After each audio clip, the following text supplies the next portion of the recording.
Good afternoon. My name is Josephine Olson, and I'm the Interim Director of the European Studies Center at the University of Pittsburgh.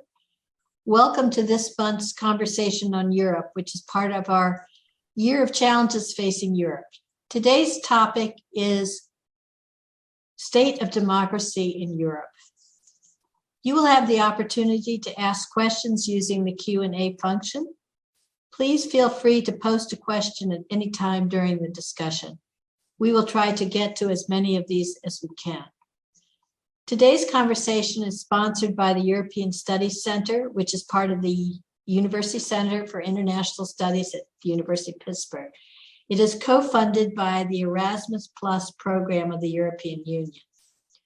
Our co-sponsors are the Georgia Tech Center for European and Transatlantic Studies, the Miami, Florida, Jean Monnet Center of Excellence, the European Union Center at the University of Illinois, Urbana-Champaign, the Jean Monnet Center of Excellence at the University of Florida, the Center for European Studies at the University of Texas at Austin. To learn more about our upcoming conversations on Europe, as well as other programming, please visit our website, which we will put in the chat. Here you can find recordings of past conversations and additional materials. We will also appreciate your completing our survey, which we will put in the chat later. I'd like to thank Ingrid Gomez-O'Toole and Kathleen Brett for their help with today's event. This conversation on Europe was organized by Professors Mohammed, Bamyeh, and John Markoff of the Department of Sociology at the University of Pittsburgh. Unfortunately, John Markoff cannot be with us today, but he helped in planning the program. And now I'd like to turn the program over to Professor Bamyeh. He will introduce the panelists and moderate the discussion. Mohammed? Thank you, John. Sorry about that. We have a wonderful panel today, and I'd like just to briefly introduce our speakers, beginning with Professor Donatella Della Porta, who is a professor of political science and in the PhD program in Scuola Normale Superiore in Florence, Italy. And then we have Professor Timm Beichelt, who is professor of political science at the Viadrina University in Frankfurt an der Oder at the German-Polish borders. Then we have Professor Jae-Jae, who is currently the chair of the political science department at the University of Pittsburgh and the former director of the European Studies Center, also in the same university. And we hope that eventually we get Professor Daniel Ziblatt to join us. He is the Eaton Professor of Government at Harvard University. As mentioned, Dr. Markoff, who actually is one of the main organizer of this event, cannot be with us today. But he did actually help kind of coordinate this and prepared a number of really crucial kind of points of intervention that hopefully we'll spend some time talking about today. So I would like to begin, this is a conversation, not a place for formal papers. So I would like to begin with a very basic question to all of our present speakers or panelists, namely, is there a crisis of democracy in Europe, right? And maybe we'll perhaps begin with Dr. Donatella. Thank you, Mohammed. As you know, social scientists rarely answer with a yes or no. And so I would say for sure, Europe, like other regions in the world, has been addressing multiple crises from the financial crisis just a little bit more than 10 years ago, to migration challenges, to health crisis, to climate change, and to war. So this implies that if we think about democracy in Europe in terms of democracy at the EU level, the traditional way of legitimizing Europe on the basis of the output, so successful outcome in terms of granting peace, granting economic growth, and so on, it is challenged. On the other hand, I think that Europe, at least from a European perspective, is such a diverse part of the world that I would consider very different degrees of crisis of democracies in different areas. With backsliding, democratic backsliding, clearly in countries like Hungary or Poland.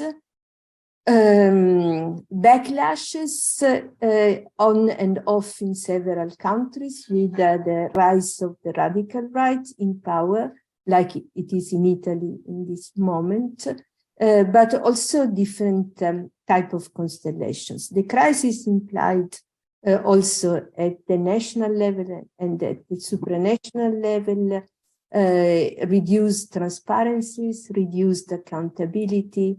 And so I would say democracy is not in a good shape, but the type of challenges change in the different areas and in the different countries.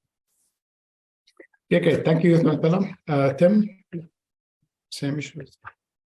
Is there a crisis of democracy in Europe? Yeah, thank you. There is a crisis of answering this question because everything which I thought of answering was said by Donatella. This is why I would maybe broaden the picture a bit. So I agree that these are troubled democracies, and that the European Union as a major provider of certain outputs is also in crisis because it does not provide these outputs. But I think we need to pay more attention to communication or to perceptions of what is failure and success in output. If you look at the discourse on the provision of social justice by European governments or by the EU, you probably look at a debate which puts Europe in crisis. On the other hand, if you look at a lot of structural statistics, you find that the welfare state and social spending has been risen in recent years, in recent decades. And maybe I'm speaking too much of a German perspective here. But I looked at statistics of other countries as well. This is growing. And so there is a certain element as social scientists to look at these perceptions. What makes the debate so problematic, problem-driven, if certain factors could also point into different directions. And therefore, of course, we have a problem with regard to output, but we also have a problem with regard to communication.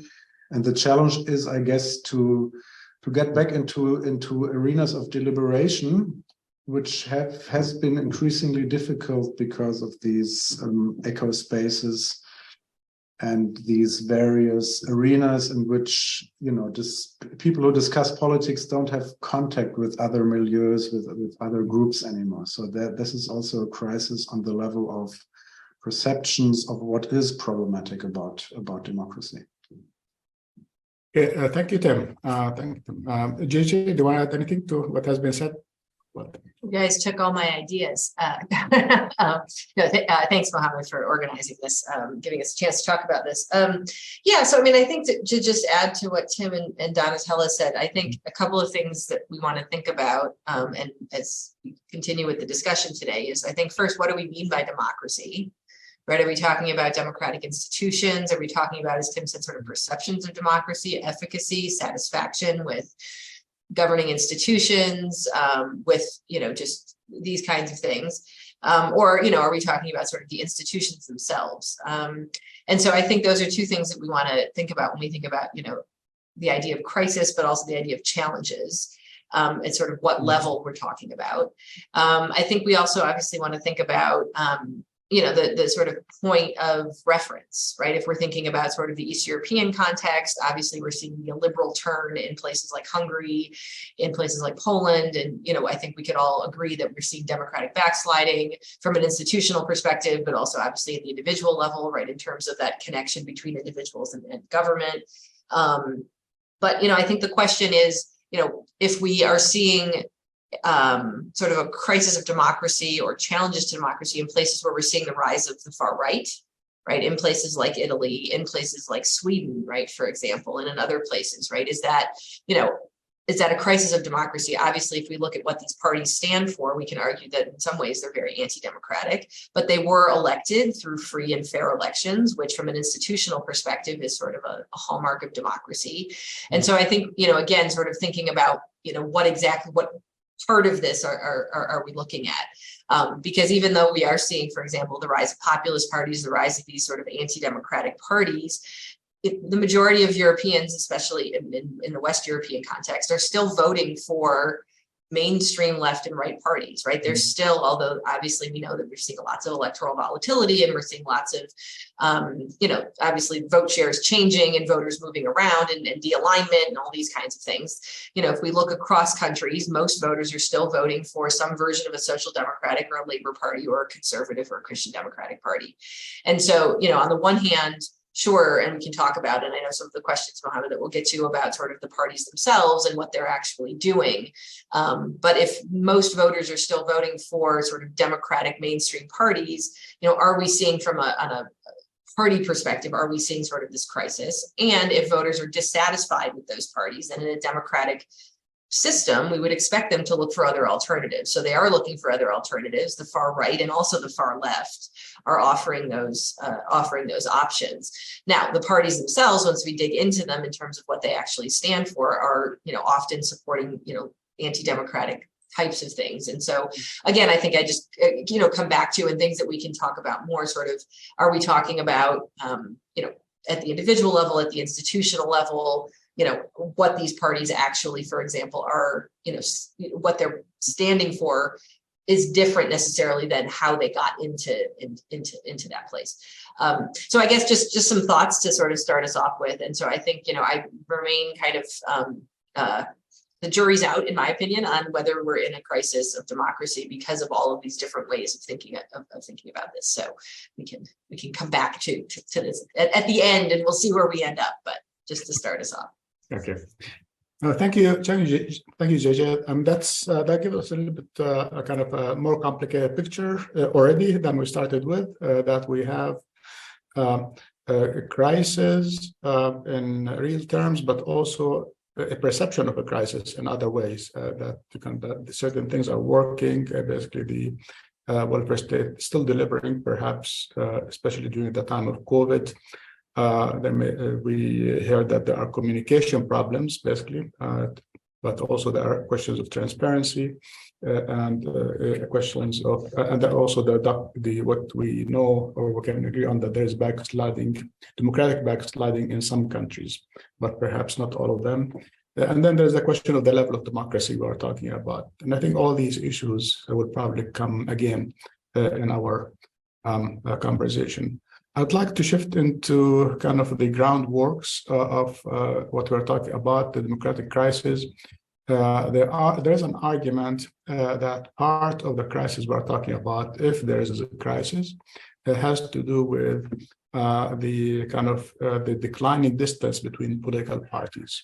That is, over the past 30 years or so, a claim has been made that the center left parties have appropriated some of the standpoints and programs of what used to be kind of the mainstay positions of center right parties, and that includes being actually more open to kind of fostering business interest in particular, a little bit kind of backing off of welfare commitments and so on. And at the same time, some of the center-right parties have also moved into arenas that had been occupied by the center-left parties previously, such as the kind of more favorable positions on women's rights, LGBT issues, the environment, and so on. So there's an argument that actually the ideological distance between parties have kind of declined, especially since the end of the Cold War over time, and people do not really see kind of the difference between them, and they are losing faith in the capacity of politics as an arena of presenting choices to them. Do you think that this is the case? Is this does this actually explain in some way the rise of social movements of a new type, basically, whether in Germany or Italy or elsewhere, that seem to be what we call populist in nature, but at least they seem to be offering people a more clear choice as opposed to the kind of the mainstream parties that were at the center. So maybe we will start in reverse order than we started last time. Maybe with Jae-Jae, you just spoke, but would be good to start with you. Sure. Yeah. So I think there's a lot to be said about sort of the convergence of the major parties, right? I mean, I think, that is, something that we've seen, especially, recently, but, as we see sort of the big party, mainstream right, mainstream left parties sort of agreeing on many of the same sort of issues and kind of converging on the center. And as Mohammed just mentioned, what we see then is that voters are looking for an alternative, right? They're looking for some sort of distinctive position taking by parties. And if the parties are sort of converging on the center, voters don't feel like they have any choice. And so what, research I've done and what some research others have done has shown is that voters are really looking for distinctive choices. And if the mainstream parties are not offering those to them, then they're moving away from them, right? And so that's this idea, right, of sort of de-alignment, that they're moving away from these major parties, they're looking for other options, and where these options often are on the extremes, right? Because whether it's on the populist right, the far right, the populist left, because the parties then are able to really carve out sort of a niche for themselves in terms of what their positions are, and really, kind of offer that to voters. And voters are looking for something that's distinctive, right? They may not necessarily perfectly align themselves, let's say, ideologically with the far right, but if they have, let's say, questions on immigration, or they don't like what the mainstream parties are talking about in terms of integration or immigration, and the far right is offering something possibly more extreme than they themselves are, they're more likely, and we have evidence that not all voters, obviously, because the mainstream parties are still effectively still getting the majority of votes, even if their votes are less than they used to be, that voters are going to the extremes. And the far right is one of the places where voters are going to. And if voters are, in terms of the issues that matter to them, if they care about immigration or integration, European integration or integration of minorities, of immigrants, that sort of thing, often, and they question those things and don't, and don't like, let's say, where their country is going, right? We often see that movement to the far right, and many of the parties on the far right, the voters are coming from their previous voters of both the left and the right, right? So we're seeing that movement as well. It's not just voters on the right moving further right, but it is also voters that voted for the Social Democrats or voted for former communist parties that for various reasons are sort of shifting right. And so I think that just to start off kind of the conversation, I think that is part of the explanation of what's explaining the shift, to these far right parties. And again, if we see that as a crisis, then, one of the explanations for that is what the mainstream parties, the old parties, are actually doing. So I'll stop there and let others jump in, and then I can, of course, add more. That's an interesting point, actually. That's I'll come back to that, but let Donatella address maybe that point as well. Yes, no, I tend to agree. What I would stress, first of all, is that sometimes this tendency of mainstream political parties to look more and more like each other has been assessed as following a trend in which both type of parties converge to the center. So the Anthony Down search for the median voters that made these parties converging. I'm not so sure, because what I saw is rather a moving towards the right of the center-left parties. So it's the third wave of Clinton, Blair, and so on that have moved the axis of the left-right party system towards the right. On other issues, on so-called identity issues, what I see is not univocally that the center-right party took more moderate position. I think it varied a lot by countries. This may have happened in Scandinavian countries, but for sure not in Southern Europe, where to the contrary, the search for additional electors is pushed towards very conservative type of positions on gender rights and on migration as well. And I think that this is a trend which is also pushed in different ways in different countries by the tendency of mainstream right-wing parties to ally with radical right parties. So this we didn't see everywhere. There is still a Republican pact in France, or there is still more of a concern with the alliances with the Alternative für Deutschland in Germany. But the Swedish case, which was mentioned, shocked many, not only because of the amount of votes that went to the more radical right-wing parties, but also for the availability of the center-right to ally on very racist and conservative positions. If in 1 minute I have to put forward also some alternative explanations, I think that one of the reasons for the emergence of populist parties on the right has been the failure of the center-right party to address the financial crisis. And the failure of the center-left parties to find an alternative proposals on economic issues, class issues. Okay. Thank you, Donatella. That's we'll probably come back to that in a little bit about the question of how parties manage crisis actually, and what does that say about their records. Timm, the same question. Is this the Yeah, same question and different answer or different perspective. I mean, looking at Europe, and maybe even in contrast specifically to the US or to other non-European democracies, you have this tendency, you have this concept and the reality of multi-level governance. Mm-hmm.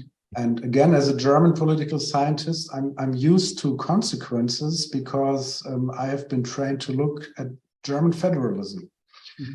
And German federalism has for decades been characterized by what we call a grand coalition, because even if there was a one or two color government on the federal level, in the second chamber, there used to be different constellations, which made this kind of consensus-oriented policies necessary. And this is what we see on the EU level. We have this multi-level governance system.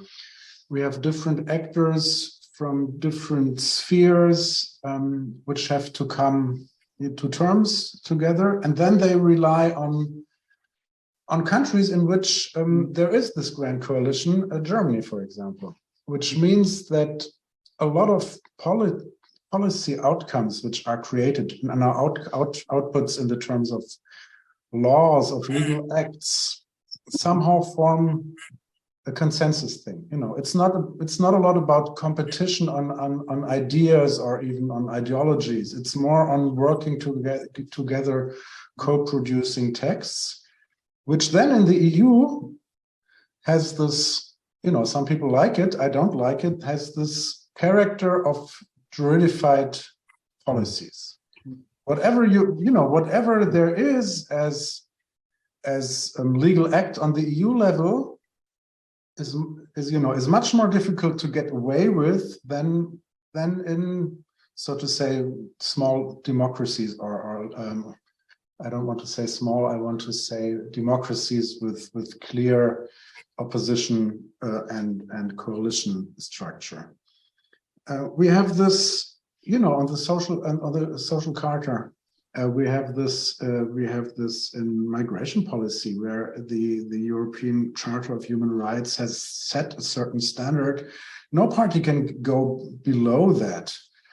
And also there is not much room to go beyond that. And we also could look at the European semester, which very strictly limits the position of national governments to run this or that policy, as policy of spending, with regard to social aims. And I think this is the reason why there is convergence. It's a structural reason I see here. And then, what can you do if you're against one or the other aspect? What you can do is to position yourself against the whole, which means populism is anti-establishment. It's anti-elites. And I tend to formulate my conclusions on party politics and on competition and contestation in Europe along these terms, that there is a certain ground in which compromises need to be so broad for structural reasons that a fundamental opposition is the way to argue against the compromises which are found there. Okay, thank you, Tim. So that's, we already again here, we've got a complicated picture. So maybe perhaps consensus politics, kind of convergence of parties could be seen as a sign of political maturity, right? As opposed to or as produced basically by the kind of structural conditions that make the compromises necessary, so to speak, in a way that they might appear as such to a large public, right? On the other hand, as we also heard from Donatella in particular, that there is and Jae-Jae as well, that actually people may not be committed to, say, the populist parties they vote to, but they want to set the message. There are issues that they feel strongly about, that the mainstream parties are not taking care of. We saw that in Denmark, basically, where and maybe we'll see it in Sweden as well over the time. Basically, the issue of immigration was pushed from the right, but eventually the Social Democrats also kind of picked it up as well in their own way, and basically managed to kind of stick around as a relevant party, perhaps because of that. Let me try to look a little bit beyond Europe and see whether what we are talking about is actually more global in a way. Because if we look at the US, people have said that in the US also there is a crisis of democracy, but of a different type. That it is not really about the convergence of political parties, but in fact the opposite. That the Democrats and Republicans, for example, are a lot more committed to their parties than they used to be, and the campaigns have become more virulent than they used to be before. There is a sense of almost psychological civil war kind of in the country, where each party is seen as an existential threat to the other, right?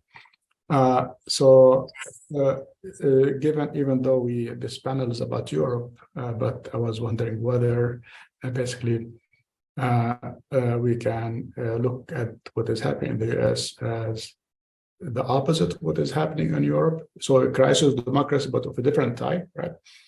Or whether actually it is we are talking about very different situations and very different kind of sources of crises. So anyone wants to pick this up first? Okay, Tim, go ahead. Yeah, because I can be short, not knowing too much about US-American politics, but what I just said about Europe is, despite the fact that there is American federalism, is much less prominent. Yeah, and therefore you have a broad space, which leads, and the one element which I named, namely this convergence of the multi-level system, is absent to the US. And I don't want to comment, because of a lack of competence on the character of these competition, but at least what I can say,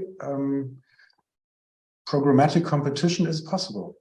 Yeah, and it is possible in the United Kingdom, which did a lot to get away from what they saw as a bad thing, namely multi-level governance. Mm-hmm. And therefore, this is, it is in a sense enabling. Mm-hmm. I don't want to say that it's enabling something which is necessarily good, but it enables competition and it enables contestation. Okay, thank you then. Yeah, I can add something. I don't disagree, but I think there are two different levels. One is the party levels, and there for sure the degree of polarizations that Trump brought about, but not only Trump, there was also transformations in the Republican Party before, as little comparable, little developments which are comparable in the Italian case. But then there is also the polarizations of the public opinion of the citizens and so on. And I think that's also in Europe, there are research exactly on the topic of polarization on issues of both class and interest politics and on issues of gender rights, migrants' rights, and so on. I think the forms are of expressions of these polarizations are very different also in Europe and in the United States, also because of what I see as different type of citizens' rights and different type also of civic rights recognition. So in Europe, the selling of arms is much more controlled. So we don't see armed people in the streets. We don't see armed right-wing activists. There is no death penalty, and there is more of a welfare state, so even if it is under attack. So I think that this plays on the different forms in which this type of polarization is visible. Yeah, thank you, Dr. Jae-Jae, go ahead. As the American on the panel, I feel like I should, not that I have all the answers, but so it was interesting you posed this question, and I was sort of thinking about what some of the differences are, and I think that if fortunately Daniel is not here to join us, but I think he would have a lot to say about sort of the crisis of democracy in the U.S. And especially around the previous U.S. president, but I think it is an interesting, the pattern that, you've mentioned and that my colleagues have also discussed a bit, is this idea of polarization versus convergence if we're talking about the parties. And I think, some of this is not exclusively due, but I think some of this is due to the, the rules in place, right? And in terms of the electoral rules. Mm-hmm. And the system in the US, of course, as we know, sort of leads to a two-party system, right? It doesn't give voters the option very clearly of voting for other parties. I mean, we have had, obviously, of course, as we know, a history of third parties, in the US. And largely, we've seen these third parties develop when the Democrats and the Republicans have done what the parties in Europe are doing, which is to say converge on the center, right? Donatella mentioned Anthony Downs and, sort of this idea that, when the parties are not offering voters different, differentiation, they're going to look for something else. Right. And we have examples of third parties in the US historically, right, that have developed on the extremes, doing exactly as we might expect them to, based on downs and based on what we're seeing in Europe. And the party that comes to mind, and this is obviously not anytime recently, but the American Independence Party of George Wallace in the 1960s, right, when we saw the convergence of the Democrats and the Republicans, and then we see the development of this party much to the right of the Republicans. It was focused on sort of law and order and sort of in some ways indirectly immigration, although that was not part of the discourse, but it was about sort of crime and law and order and things like that. So we have historically seen these same patterns. We're not seeing this now, and we are seeing, and I think some of that is just the issues that are at stake today, and that we're seeing sort of this polarization as opposed to this convergence. And arguably the parties in the US today are more polarized than they've ever been, because historically they've been very similar, and that's been sort of the nature of the party system, is sort of this convergence on the center, and occasionally parties develop, they may run, get some votes, not get seats in the US Congress, but obviously they run. Third parties have gotten votes in the electoral college and things like that, but that the system always sort of rights itself and comes back to being a two-party system. And so what's interesting now is that the parties are moving in the opposite direction. And so there really isn't necessarily this space, right? The parties are actually differentiating themselves. So from the voters' perspective, they're offering two very different views of two very different visions. And so from that perspective, right, we might argue that we need, and I've heard this argument, that we need a party in the middle. That we don't actually, especially, on the Republican side, is that we don't actually have a party for sort of the moderates anymore, that identify themselves as Republicans, and because the Republican Party on average has moved to the right, that we don't actually have. So that's an interesting development, right? And if that is the case. But I think that the other point to make is that I think voters in the US are as ideologically sort of attached to their parties as voters in Europe are attached to their ideologies, and they just have a lot more options to go with those ideologies. Whereas in the US, they're basically, sort of funneled into one party or the other party. They can try and vote for the Greens, for example, but again, as we know, that's not going to get people very far. And so I think there is that sort of ideological connection in both places, but the outcome of that is very different. Obviously, we have similar systems to the US and the UK and things like that, and we could talk about that also. But I think for the majority of systems in Europe that we've been talking about, we have multi-party systems, we have proportional systems that allow voters to take these ideologies and go to different places. Especially when we have, sort of the major parties coming together in the middle. So I think there are some similarities, but I think the structure that they're operating in lend themselves to perhaps these different outcomes as well. So actually, what it seems that what you're saying is that in terms of the structure of electoral politics, it is actually the structure of the process that actually generates the crisis, and not the idea of democracy itself, but rather how kind of choices are limited in such a way that frustrates people, and the system itself is not easy to actually change. I can see how. But there's an interesting proposition that perhaps US and Europe have historically been going to different directions, one from divergence to convergence, and the other in the opposite way, perhaps. But to expand this a little bit beyond, we went from Europe to the US, and let's go to the rest of the world, just to make it even further. Then we'll come back to Europe in a minute, because we have been talking about democracy in particular. But since in the early 90s, we thought that there was a democratic opening throughout the world.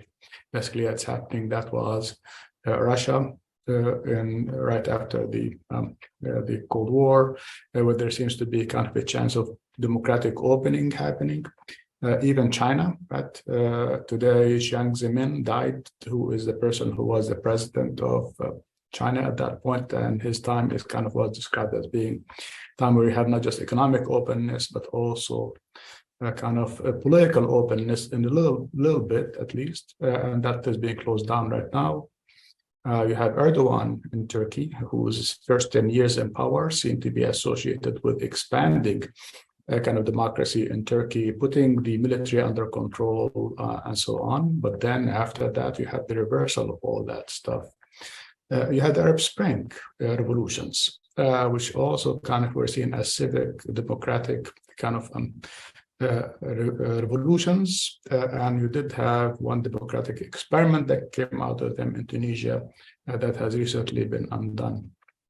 So basically, when we move our view away from kind of historically democratic countries in particular, and look at countries, especially from the early 90s onwards, that seem to give us a sense that democracy is being global now everywhere, so to speak, and we are moving in that direction. And that was reversal. Is that part of the crisis that we are talking about?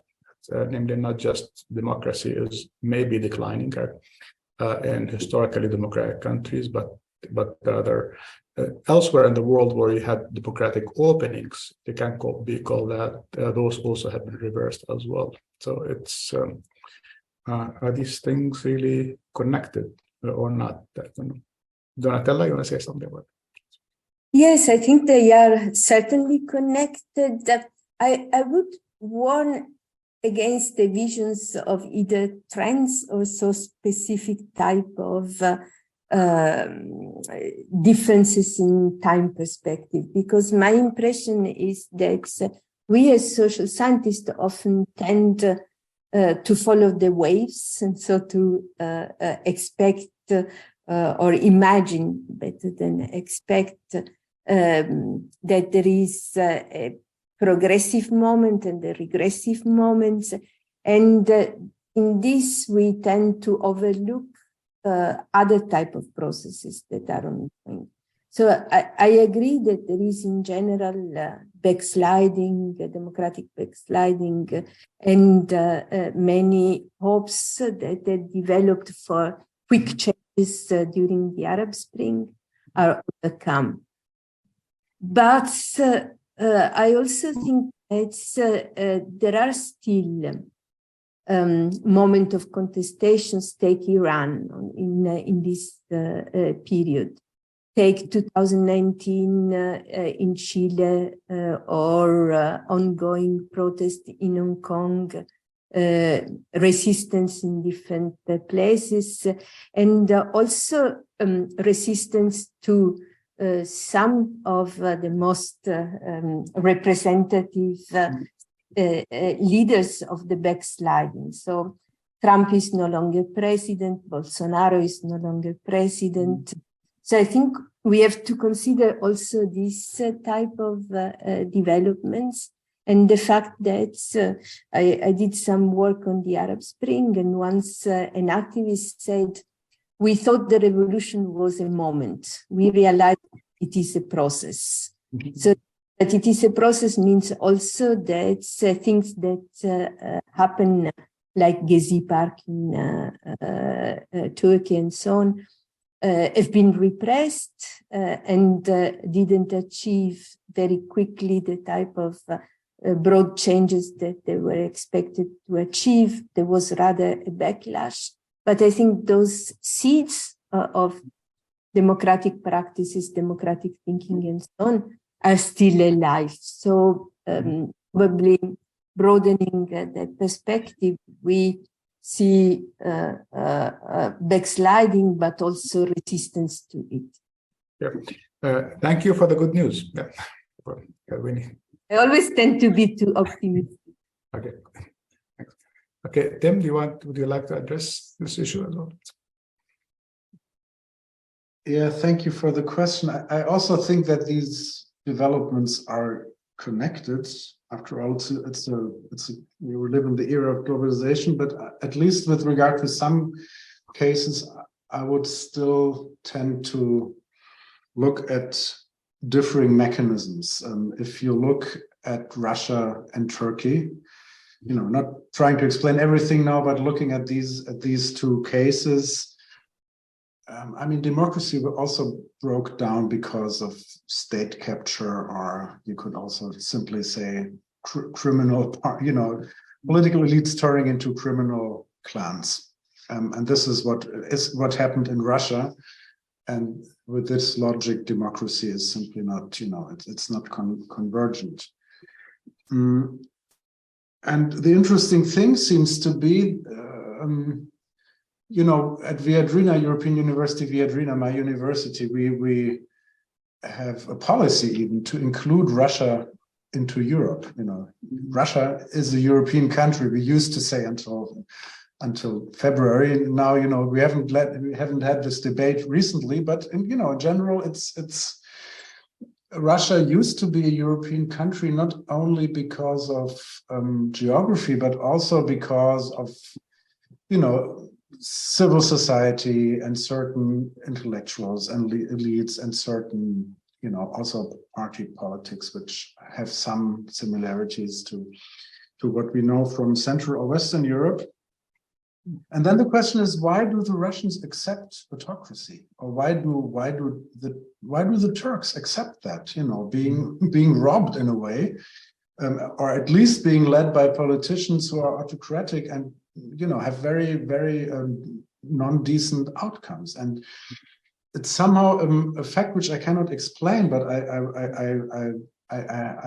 I'm afraid I have to notice it. As long as these political leaders define global politics in terms of us against them. Mm-hmm. What Trump also to some extent did in the US, if this is done, larger parts of the populations than we wish are ready to accept that democracy, is a secondary goal in a way. Mm-hmm. As I said, I don't know how to explain that, but I would be hesitant to explain the decline of democracy in Hungary or in Poland by the very same conditions, at least with regard to Poland. I mean, you have this mafia state hypothesis on Hungary, and it's probably true. But on the other hand, you also have the European Commission fighting corruption to some extent. So I still think there is differences between Hungary and Russia, or between Hungary and Turkey. Okay, thanks. Okay, thank you, Tim. One thing about Turkey in particular that I think maybe about Hungary as well is that these are people in power came to power through democratic elections, and there was a social movement behind them. And if you ask from about Orban, he actually came to power originally on the basis of a campaign to eliminate university fees, I think, something like that. And deliver, basically. And there was a question whether his base of support is really anti-democratic or whether it is actually receiving goods. And the same thing about Turkey in particular, that is, I have learned from Turks who live in Germany who voted for Erdogan repeatedly. And their answer is he did good things for the country. He fixed the schools. He improved infrastructure. But they never mentioned that they vote for him because he is anti-democratic. That was not really the issue. So in a way, we would be the question of whether actually we are talking about, for a lot of people, whether the question is who delivers an outcome that they want, as opposed to whether these politicians are democratic or not, perhaps. I don't know.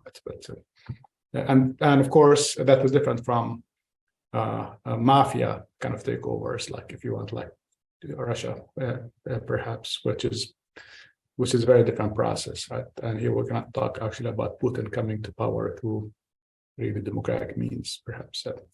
That's so true. But we'll come back to that. Let's hear from Jae-Jae first. I was going to side with Donatella on being a little more optimistic. But I was also, the one thing I wanted to highlight, and I think, the conversation that we are having, I think it keeps revolving around the fact that things are more complex and nuanced than they might seem on the surface. But I do want to highlight this idea that, we may be moving in one direction in some places, but we're moving in another direction in others, right? So, I keep mentioning sort of the backsliding and Hungary, Erdogan, etc. But I think, just to kind of reiterate this idea, right? So the Brazilians just voted out Bolsonaro, right? The Americans voted out Trump, right? The French did not elect Le Pen in the spring, right? The Italians did elect Meloni, but I think but just to say that I think we just need to be careful of making these kind of, we all as social scientists like to talk about trends, but there's, there are exceptions, and it's not the same thing that explains what's happening, everywhere, where we may be seeing sort of this backsliding in some places. We're not necessarily seeing that. We're seeing sort of, the reaction to that. And that, 5 years ago, we could, there was sort of this cabal, right, of the far right with Orban and Le Pen and Trump and Bolsonaro and others. And now we're, and Wilders in the Netherlands. And now we're seeing, some of that, the voters responding and basically saying, look, this is not what we want, right? And voting, differently. So I think just to reiterate that point, I think is important. And I think to Mohammed, to your point that, nobody's voting in Turkey, or some people are, but not everyone is voting, for Erdogan and the AKP because it's an anti-democratic party, but because of the kinds of things that they're delivering. And we know that, there's all sorts of research that has shown that people are voting for parties that may not seem democratic, but that they are providing services that the state is not providing, right? They're providing goods and services, and whether that's education or healthcare or food or basic needs and that sort of thing, and are thinking more about sort of that, those kinds of things when they're voting, and less about ideology, right? So I think we also need to, think about that voters are heterogeneous, that even within a country, that not everyone is supporting, right? Sure, there are people that are supporting Erdogan because he's an anti-democrat and because he's what he's doing, but then others aren't, right? So I think that is important to keep in mind. The other thing that I want to mention that hasn't directly come up yet is that democracy looks different in different places, right? We all know that, right? That democracy is not necessarily the same from an institutional perspective, from an expectation, or from a perceptions perspective, right? There's this big project at Gothenburg called the Varieties of Democracy Project that basically the goal is to collect all of this information to make the point in lots of different ways that democracy looks different in different places. And so I think that's something that we want to keep in mind when we talk about, backsliding, or when we talk about, obviously we can all agree that backsliding is backsliding when we see it, but that democracy may look different in different places. And what we think of from an institutional perspective, or from what citizens actually want from their government, may be different in different regions, in different, when we talk about political cultures and things like that. So I just wanted to throw that out there as well as a point. Yeah. Thank you, Jae-Jae. That was optimistic. Good point. But one thing actually I think may be worth keep in mind is the fact that Trump lost not by a lot of votes. Bolsonaro likewise. So the movements behind those politicians are still strong in society, so to speak, in spite of the recent kind of setbacks for them ultimately. The question would be, should we just focus on electoral outcomes as opposed to the fact that you actually have social movements, right, in those countries that do generate those types of politicians? And also whether Bolsonaro, Trump, and so on are actually the cause of the crisis or a symptom, right, of something that has been happening in society itself, right, over a long term. Something that for which actually they give a voice, and that would be, I think, kind of really kind of a long discussion by itself. But I would like to go back to the point that was mentioned by everyone so far, which is about kind of the capacity of the system to deliver the kind of goods, and that is traditionally how we tended to actually think about kind of our choices, basically, namely that when we talk about distributional politics, that is the politics of haggling over material goods, who gets what kind of benefits, who gets a tax cut, who gets more money, who gets programs that help them in the workplace, and so on. And often kind of there's an argument that those kinds of material issues tend to be things that we know how to actually negotiate. Right? But when it comes to cultural issues, questions of identity, symbolic politics, basically, religious politics, questions of values, and so on, then it is actually not as clear how we manage and negotiate kind of those issues. So one argument is that the increasing kind of volume, right, or resonance of those cultural issues, basically, or symbolic politics at the expense of material politics, seem to be really part of the crisis, perhaps. That is, the kinds of issues that dominate kind of are not the kinds of that include social values, are not the kinds of issues that are easy to make compromises around, unlike questions of wages, benefits, the material type of things, and so on. Do you see things that way? Right? That is the crisis really the kind of the rise of issues of culture and identity and symbolism. And Donatella, you want to speak to that? I see that. Yes, okay. I tend to disagree because my impression is that what we see is also big conflict on economic issues. So we have precarity. The electorate tend to vote on issues of how to reduce the effects of the financial crisis and so on. And my impression is that also the crisis of the left has been related exactly to the perceptions that interest was easy to address. And so people were left alone on issues of economic interest, and neoliberalism has been a proof of the lack of availability to compromise on this. So for this society, okay, it was an attempt to develop sort of agreements and compromise on this type of issues. But neoliberal capitalism, to the contrary, has shown lack of capacity of integrating people. I would rather say that the challenge I see in the intersectionalities of these inequalities. So the fact that issues of cultures tend to interact very strictly with other type of conflicts like the material one. And take, for instance, recent waves of feminist movements or Black Lives Matters, last campaigns after the murder of George Floyd. I think these issues are very much connected.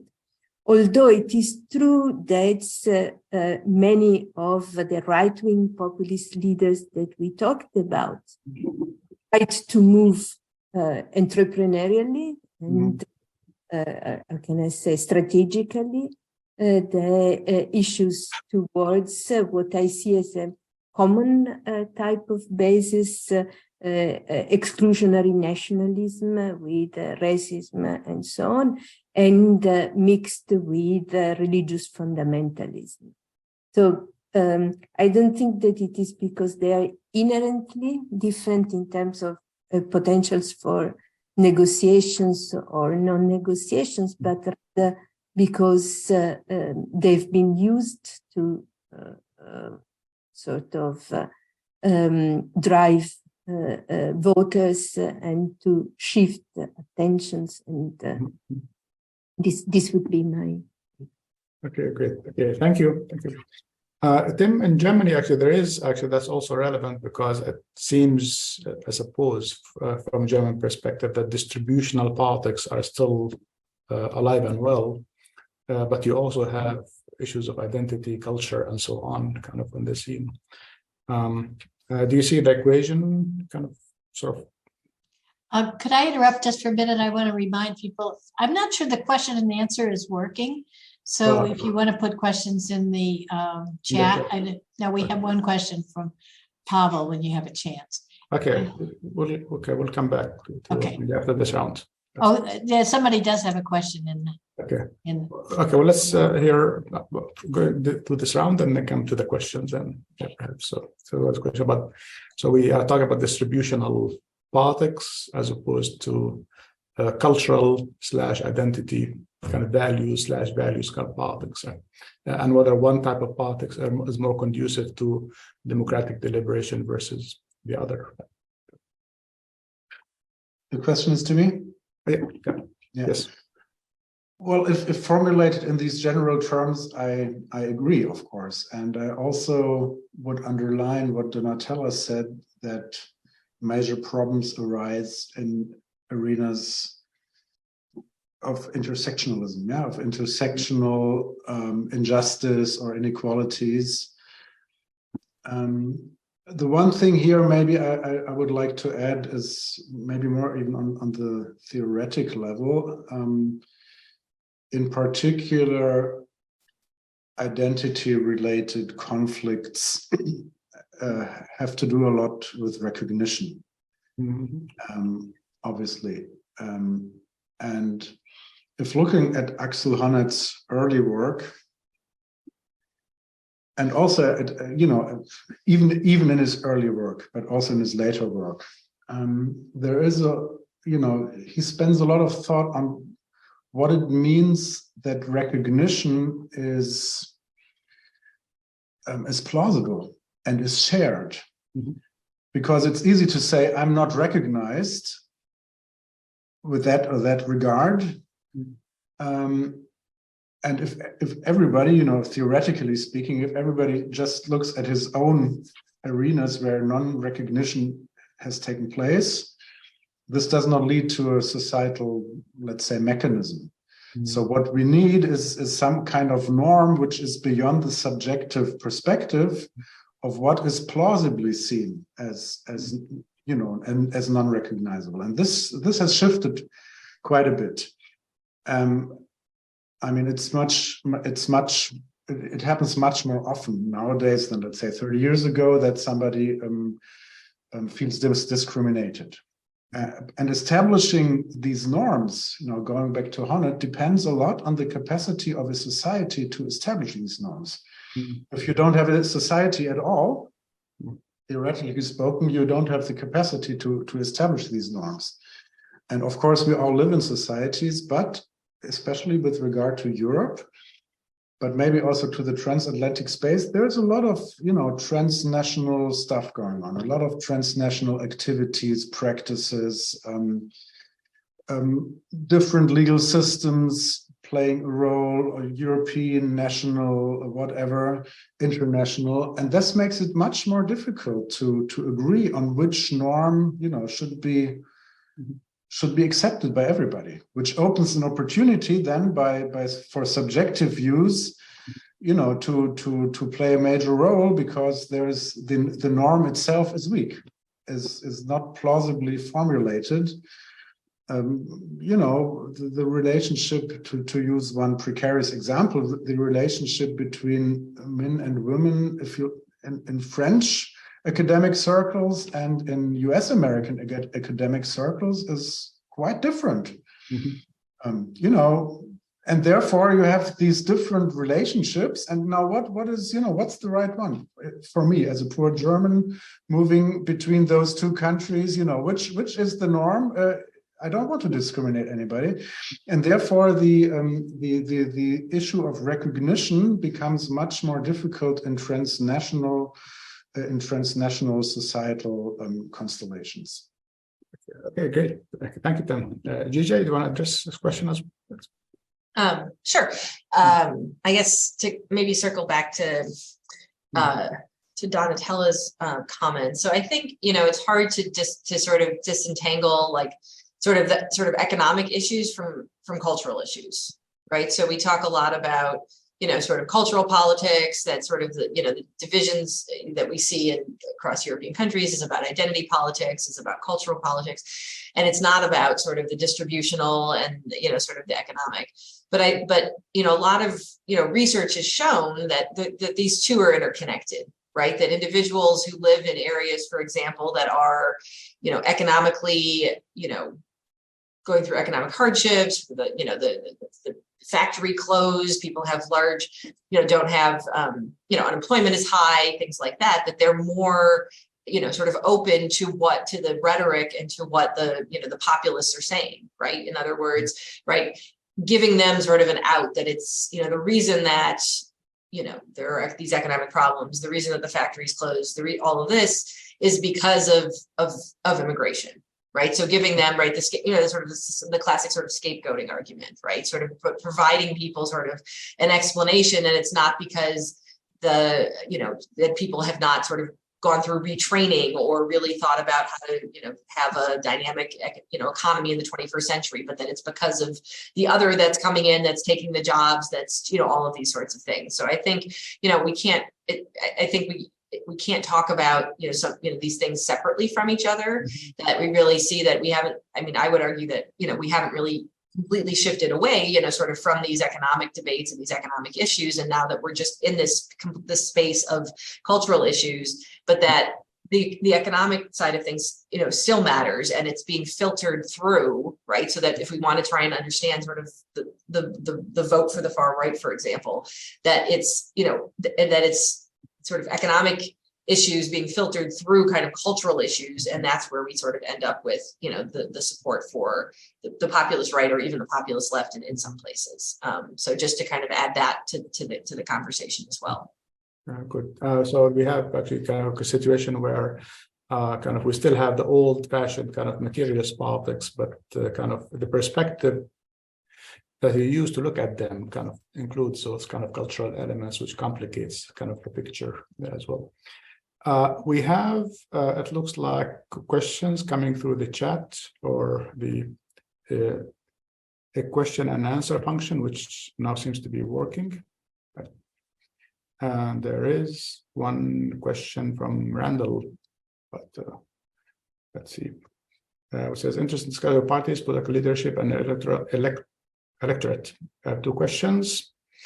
One on the dismantling of system of checks and balances and independent judiciary. Move to a single party, but let me just can't read the whole thing. It's not just in Central Europe, but that the condition that Timm was describing as structures of the EU, is it just power grab by populist leadership? Right?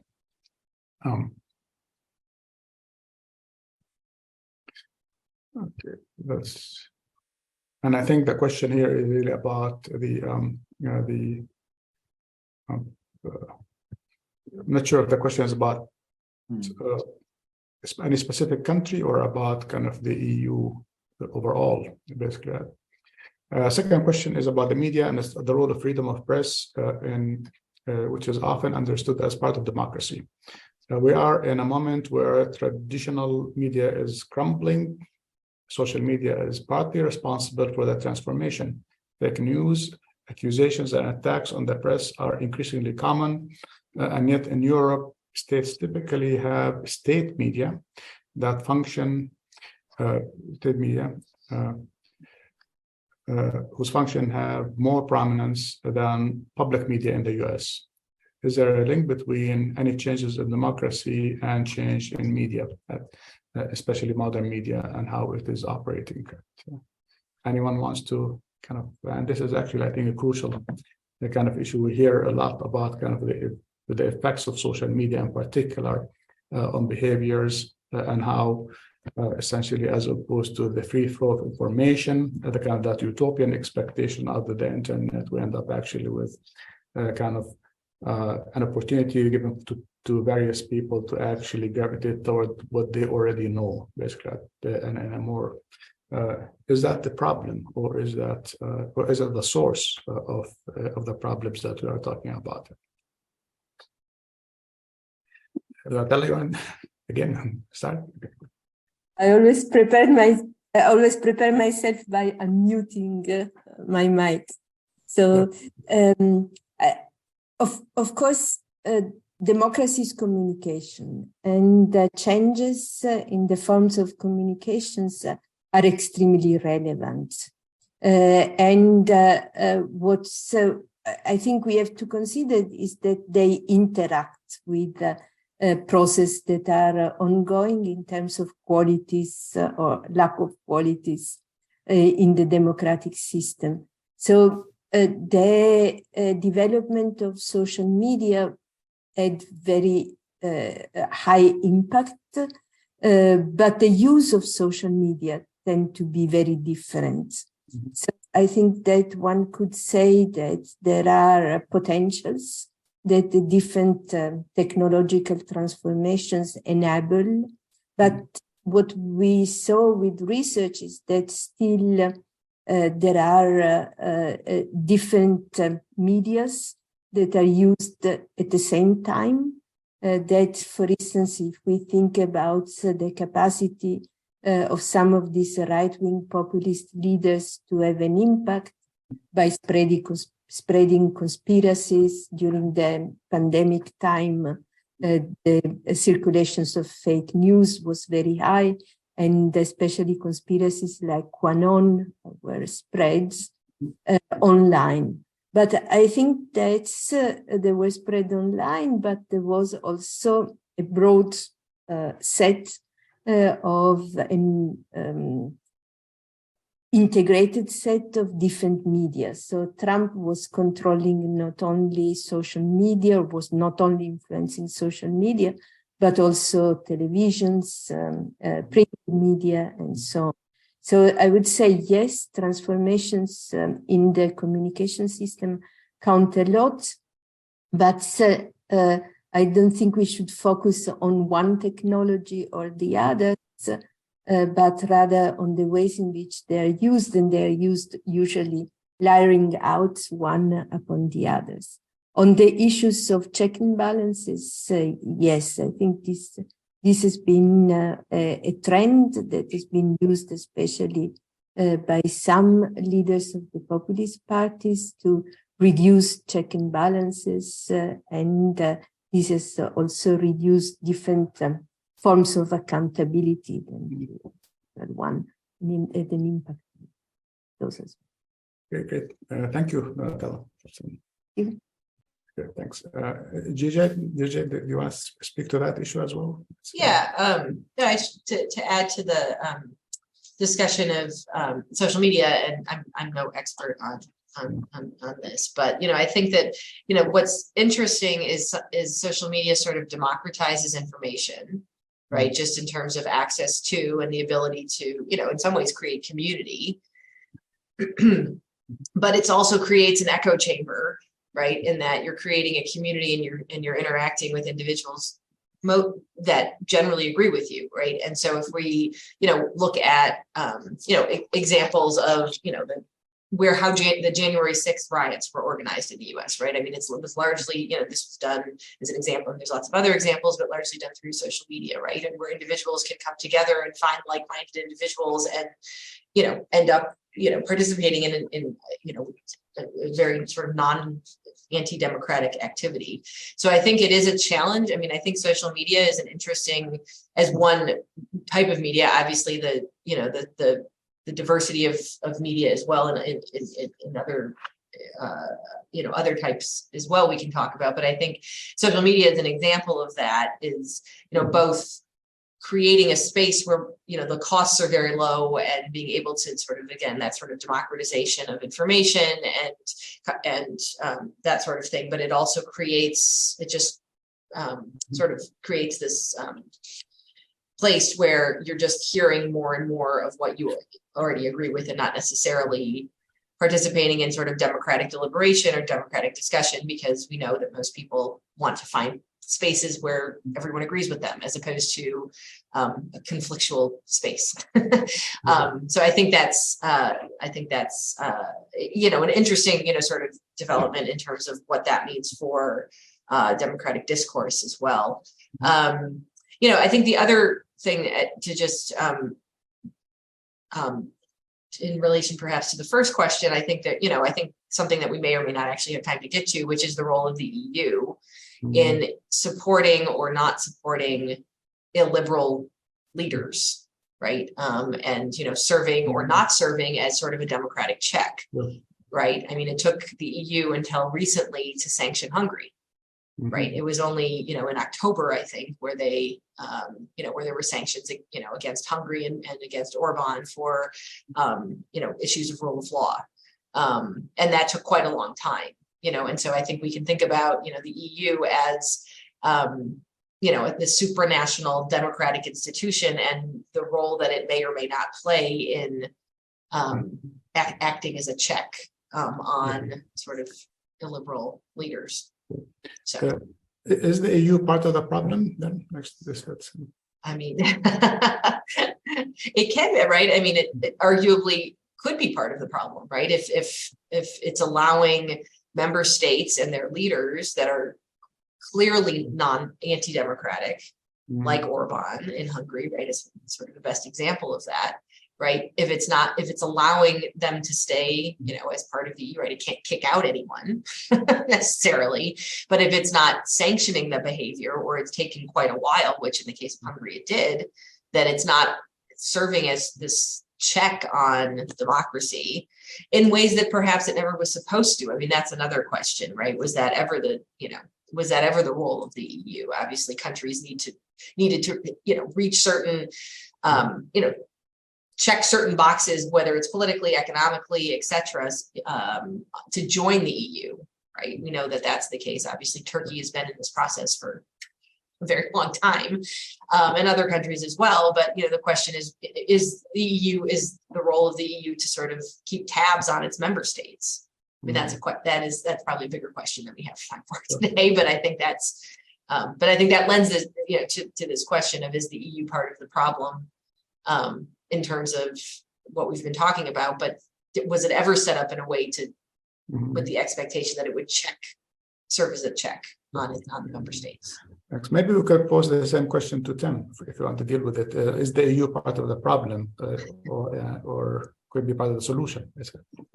Well, when Jae-Jae was talking, it came to my mind that the Front National is a party which came to the political stage in a European election. Same is true for United Kingdom Independence Party.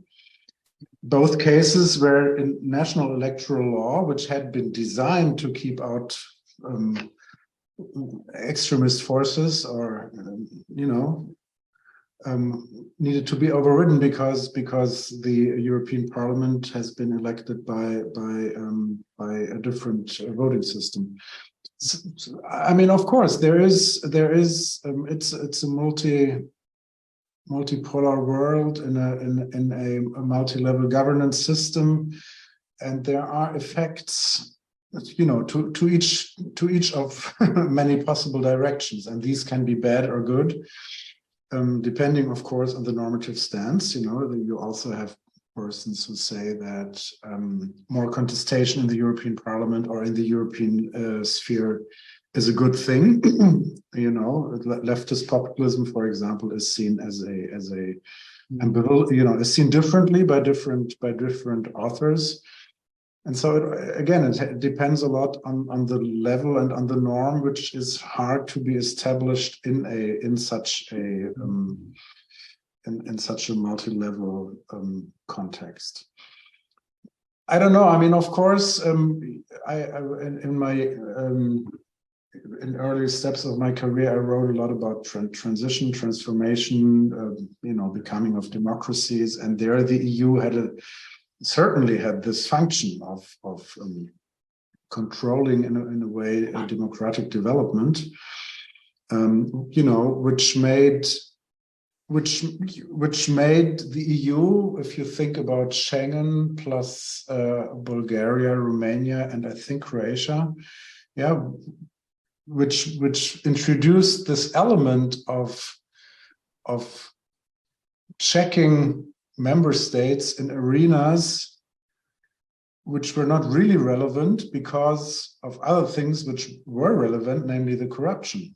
So Romania and Bulgaria were not able to join Schengen, less because of their border controls, but because of the corruption. And also now certain financial elements, certain financial packages could be paid to Hungary, if you would reserve them to the purpose they were made for, namely, effects of the pandemic, but it's another field, namely corruption, which is the reason why this money is held back. So we have it in a way until today. The difference is once a country wants to join the EU, it is plausible and legitimate to somehow punish governments for not doing the right thing because they're not part of the club. It's much more difficult in this situation, and which I'm not always sure what to think.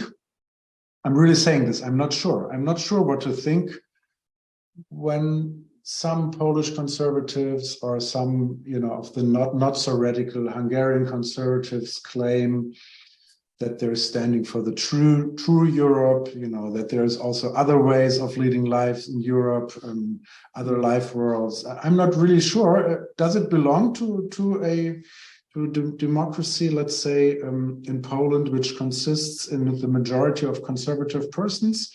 I'm not sure. But of course, I'm not sure because it's very hard to say that the legal instruments of checking on corruption and on rule of law and so on, should be disregarded just because there are some conservative political forces in some member states which don't like to obey to the rules which they have agreed on, by the way, before. Okay. But there's this tension. Okay, great. Thanks. Thank you, Tim. We have time, I think, for one last question, I think, which actually takes everything we have been talking about and think about the future of democracy ultimately. So typically, up until now, we think about democracy at the national level, even though we have an interconnected world, a globalized world, regional consortia, including the EU, that are very important in the lives of people who live within nations, yet they have no influence on those transnational institutions typically, outside of the EU, that is.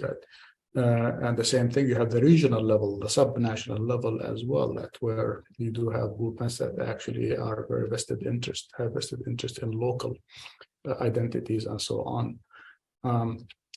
So the question would be whether, when we think about the future of democracy, we should think about designing democracy in a way that corresponds to the multiple kind of social theaters that are important to people's lives. Transnational democracy, for example, global democracy, or strengthening democracy at the local level so that local people get a lot more of the resources that now go directly to the national government, and they get to actually control those in their own way.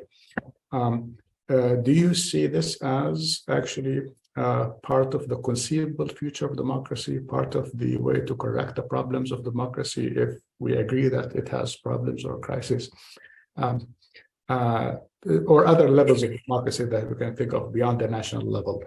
Do we need to be kind of more creative in thinking about how to design democracy that works for this age, as well as for the future democracy that can tackle global problems, for example, global warming, or other issues that definitely require global cooperation in some way, or other levels that you think are actually important to think about as arenas where democracy, the idea of democracy, can be developed further.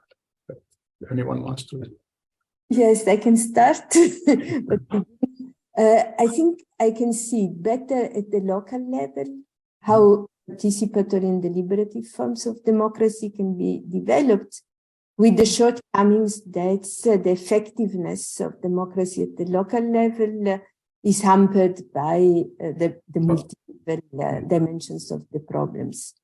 At the global level, I think we have to think different ways, because the attempt which have been made to democratize global politics have not been very successful, if not in an element which I think is important, that is the development of more attention to transnational institutions, politizations of transnational institutions, and so also different forms of access. And social movements have been often able to find channels of access of different types in different institutions. And I think this is something that should be pursued. But of course, it's very difficult to imagine to apply democratic models that have developed at the national level to transnational institutions that are anyhow very different from each other. Okay, thank you. Jae-Jae, to address this question. Yeah, so so I think just to echo some of what Donatella said, and then what I wanted to actually mention though is there's been several different surveys in the last couple of years that have found that between 50 and 60% of Europeans are only between 50 and 60% of Europeans are satisfied with the state of democracy in Europe.